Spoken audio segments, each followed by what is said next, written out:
Hi everyone, and welcome to the Canadian Red Ink channel. My name's Dave, and today we have a 444 International here that we're going to be doing a motor job on. And as you can see, the motor is already taken off because I managed to not record an intro for this video somehow or another. But not to worry, you'll get to see the whole process of me taking the motor out and all that kind of thing. And then we'll be taking the motor apart and seeing what's going on in there. The guy had been running the tractor. I think he said he was bush hogging, and it started knocking. So we'll take the motor apart, see what the issue is, and decide a course of action from there. So you just hang tight. We'll get a camera view so you can see what's going on, and we'll get at it.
So we've got our engine all apart, and it was pretty evident where the trouble was.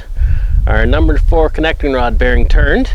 You can see it's laid down some bearing material on the crank journal itself. I don't think it's actually ground away the crank journal, which is what it often does, but it seems like it has laid down material on the journal. So I think we should be able to salvage the crank, probably be able to turn it. And here you can see the bearing that turned. It's mashed out and ground up and so forth, and chewed it all up into little bitty pieces. And we can see here, this is number 3 connecting rod bearing. It was getting pretty close to doing the same thing.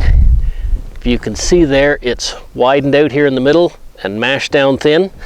It had got worn enough that it started getting loose, and so that would have slap on either end of the travel, and started basically hammering on the bearing, and so thinned it out, and it was going to be starting to turn pretty soon too. They were very fortunate that they stopped the engine when they did and shut it off, because once they start doing that, it's not long before it breaks the connecting rod and punches it right out through the side of the block. And that's what they mean when they say through a rod. And here is the connecting rod.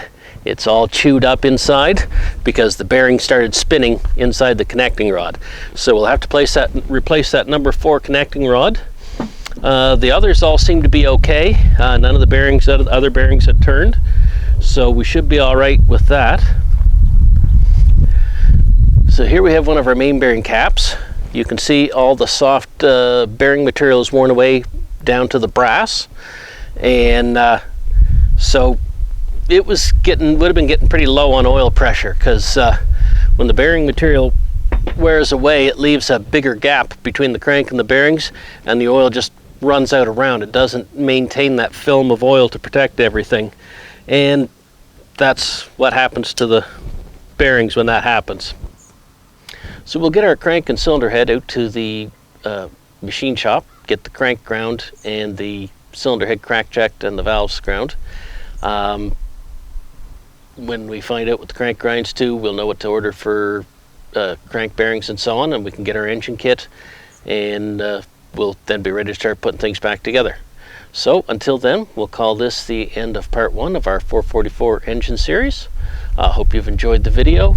If you have any questions or comments, you can leave that in the comment section down below. If you enjoyed the video, give us a thumbs up, tell your friends, subscribe to my channel, and as always, have a great day.